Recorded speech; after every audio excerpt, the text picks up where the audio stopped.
everyone. You're watching the 16th lecture in the series Mathematical Methods for Economics. This is part of the eGurukul lecture series organized by the Consortium for Educational Communication. The topic for today's lecture is logarithmic functions. Please note that this is basically going to be an introductory lecture, and more advanced stuff will follow once we have covered topics like limits and differentiation, basically some calculus. But before we start talking about logarithmic functions, let us first try and understand what we mean by a logarithm. So let us first unravel the mystery of logarithms and try and understand what a logarithm is. And to motivate the discussion, let me take you back a little bit to the discussion on exponents and exponential functions that we covered in the last two lectures. As you would recall, a function of the form f of t equal to a to the power of t is an exponential function. Consider this expression on the right hand side, which is a to the power t, and let us suppose, let's take a particular case where a, the base a, is equal to 2 and 2 is raised to the power of 3. So t here is 3. Now we all know that 2 to the power 3 is 8, right? Now this is one way of looking at the situation. Alternatively, we could look at the situation a little differently. So look at this equation here. I have the equation 2 to the power t is equal to 8, right? And I need to solve this equation for the unknown t. The question here is, to what power should I raise the base 2 in order to get 8? That is how we're going to go about solving this equation. Basically, this is the kind of question that the equation poses. What is the power to which I must raise this base 2 in order to get 8, right? And here the answer clearly is 3. So t is going to be equal to 3, and our claim in this lecture is that this t, which is whose value is 3, is nothing but the log of 8 to the base 2. It is nothing but the log of the number on the right hand side of this equation. So to generalize the discussion, let us suppose we have an equation where we have a to the power y is equal to x. Here y is the unknown. I've just tweaked the notation a little bit because this is the kind of notation I will need later on in the lecture. So if we have the equation a to the power y is equal to x, right, then this unknown y, this power y, this exponent y is nothing but the log of x, or the log of the number on the right hand side of the equation, the base being a. Okay, so I hope this is clear. Let us now formally define a logarithm. So a logarithm of the number x to the base a is denoted by log of x, written this way with a written here as a subscript, and the logarithm of the number x to the base a is the power to which you need to raise the base a in order to get the number x. Is that right? So it is, please note here, it is the power to which I need to raise the base in order to get the number for which I want to calculate the log, which is x. Now here we're going to place some restrictions in our analysis. First of all, we're going to assume that x is any positive number, and we are also going to assume that a, the base a, is positive, but it is not equal to 1. Now the reason why we are placing these restrictions, that x is any positive number or the base a is positive but not equal to 1, this is something I'll come to later on in the lecture because it involves some other concepts, and I'll be introducing them in a bit. But for now, please note that if y is equal to log of x, if you're defining log of x as y, then y equal to log x to the base a is equivalent to writing a to the power y is equal to x. So note that these two statements are equivalent statements. Okay. What I'm now going to do is I'll walk you through some examples where you have to calculate the logarithms of certain numbers to certain bases, and this is just to make sure that you have internalized the definition. So let's practice a few calculations of the values of logs, and here we're basically going to use the same definition that I just established, that the log of x to the base a is a power to which you need to raise the base a in order to get x. What I would suggest is that you try doing these calculations on your own first, or once I've led you through one or two calculations, you try and do them on your own before you look at the solutions here. Okay, so let's get going. The first calculation requires you to calculate the log of 16 to the base 2, right? Now, the way you're going to go about doing this calculation is, the first step will be that you will identify the base. Okay, what is the base here? The base here is 2. Okay, the base here is 2, and now you have to ask yourself the question, what is the power to which I need to raise the base 2 in order to get 16? Okay, so this is consistent with the definition because I want to calculate log of 16 to the base 2. So to what power should I raise the base 2 in order to get 16?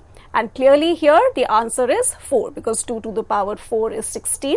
So log of 16 to the base 2 is equal to 4. Okay, so there are two steps that you have to go through while doing these calculations. The first step is where you identify the base, okay, and then you ask yourself, what is the power to which I must raise this base in order to get the number for which I want to calculate the log. Okay, let's try another one. Suppose I ask you to calculate log of 1 by 9 to the base 3. Okay, first step, identify the base, which is 3. Now ask yourself, what is the power to which I need to raise 3 in order to get 1 by 9? Now clearly it is 3 to the power minus 2, yeah, which is equal to 1 by 9, because 3 to the power minus 2 is 1 by 3 squared, which is 1 by 9. So we get the result here that the log of 1 by 9 to the base 3 is minus 2. Similarly, the log of 100 to the base 10 is equal to 2. Why is that? That is because 10 squared is equal to 100. Here the base is 10, and it is when you raise this base 10 to the power 2 that you get 100, right? So this power is 2, so therefore log of 100 to the base 10 is 2. Similarly, the log of 1 by 1000 to the base 10 is going to be minus 3, because it is 10 to the power minus 3, which is 1 by 1000. Okay, now this is an interesting one. Look at this last one here. This requires you to calculate the log of minus 6 to the base a. And remember, here your base a is positive but not 1. Let's proceed as follows, like we did in the beginning of the lecture. Let us suppose that the log of minus 6 to the base a is some number t. Okay, and then that means that you have to, in order to solve for t, you have to ask yourself, what is the power to which I must raise the base a, right, to get minus 6. So your equation that you're going to solve is a to the power t equal to minus 6, which you're going to solve for t. And you can take any number a. You can take a as 10 or 2 or e or any positive base that you like other than 1. Now here there is a problem, because if you try and solve this equation a to the power t equal to minus 6, you're not going to get any result. Because why is that? Because if you've done the chapter on exponential functions, we have examined that a to the power t is positive for all t. So because this expression a to the power t is positive for all t, therefore we don't have a solution here, and therefore the log of minus 6 to the base a is undefined. Now, I have walked you through some examples where we took the base as 2, we took the base as 10, we took a general base. Now to take things further, let's consider the particular case where the base is e, and that takes us to what is the natural logarithm or the natural logarithmic function if you're talking of functions.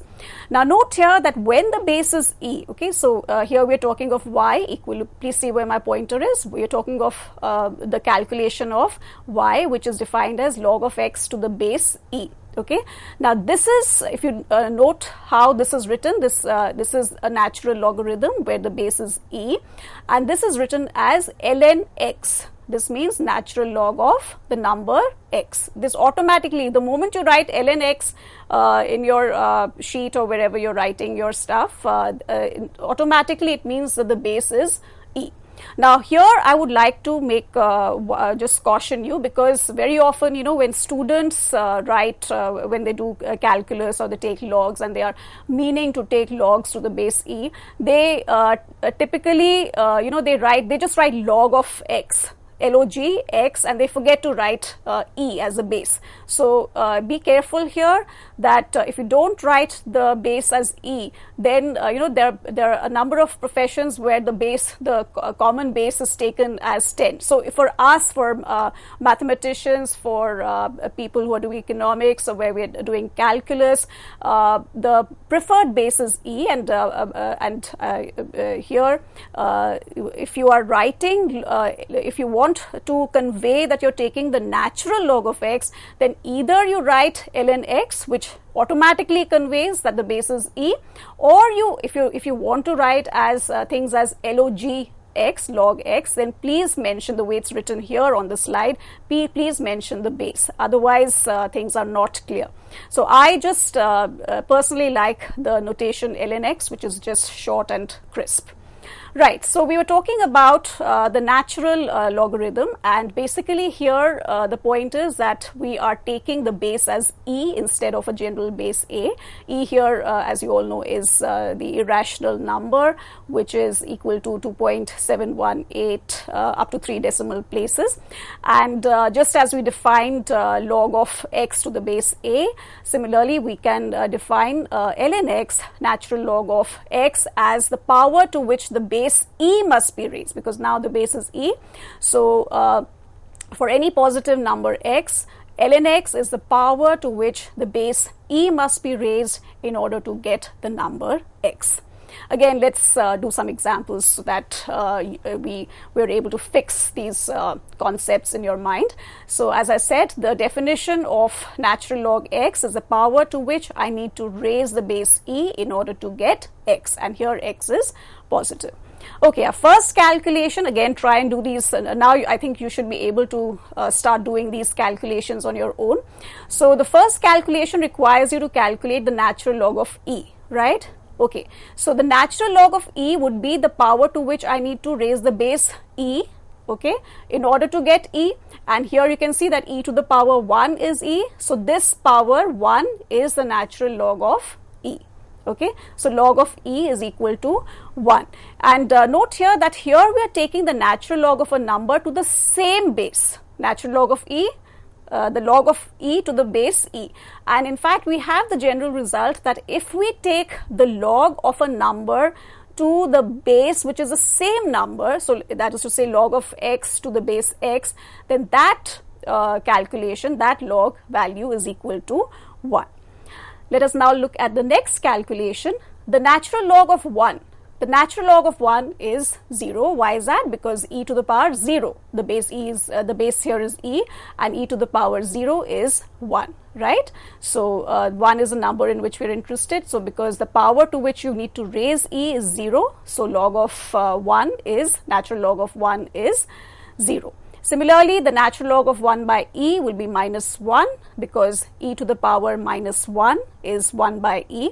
Now this is an interesting one, because very often when we ask students what is a natural log of 10, so immediately some people they just blurt out that it's 1, and here remember that the base, because at the back of your mind you have the base as 10, so if you were to take the log of 10 to the base 10, then 10 to the power 1 is 10, so you tend to take the value as 10, but you tend to take the value of the log as 1, but remember here you're taking a natural log, the base is e, so the question you have to ask yourself is what is the power to which I need to raise e in order to get 10.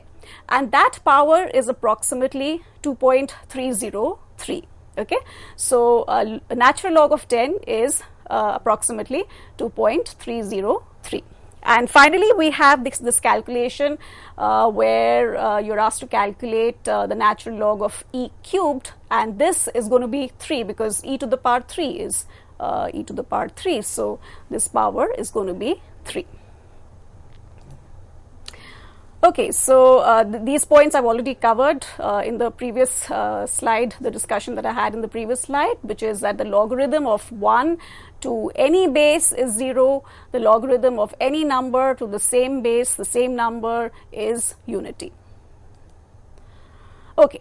Now, let us talk a little bit about the properties that apply to logarithms. And these are important because they help simplify our calculations to quite an extent. Let me just read out the main result for you, the main properties, and then we will prove each one of these properties one by one. Okay, so this says if the base A is positive and not equal to 1, if we have two numbers x and y, both of which are positive, and let us suppose that p is any real number, okay, then the first property says, and I'm sure you must have done all these properties in school, so the first property says that the log of the product of two numbers x and y is the sum of the logs of the individual numbers, right? So log of xy to the base a is the log of x plus the log of y. The second property states that the log of the quotient x divided by y is the difference between the log of the numerator x and the log of the denominator y. Okay. The third property is that the log of the number x raised to the power p, where the base is a, is equal to, we can take this power p, this exponent p, and bring it up front and write log of x to the power p as p times log of x to the base a. Okay, so we'll prove these properties one by one, but in general note that if you come across an expression log of x plus y and log of x minus y, these expressions don't have any useful simplifications as such. So don't write log of x plus y as log of x plus log of y, because it's log of x times y, which is log of x plus log of y, right? And similarly, log of x minus y does not have any particular simplification. So we're not going to get into these expressions. Right. Now let us prove these properties one by one. The first property, as I said, states that if you have two numbers x and y, then the log of the product of the two numbers x and y is the sum of the logs of the numbers taken individually. So log of x plus log of y. Now there's a strategy which we use to prove these properties. What we're going to do is that we're going to take x times y. Now we know that by definition a to the power log of x times y is equal to x times y, right? Sorry,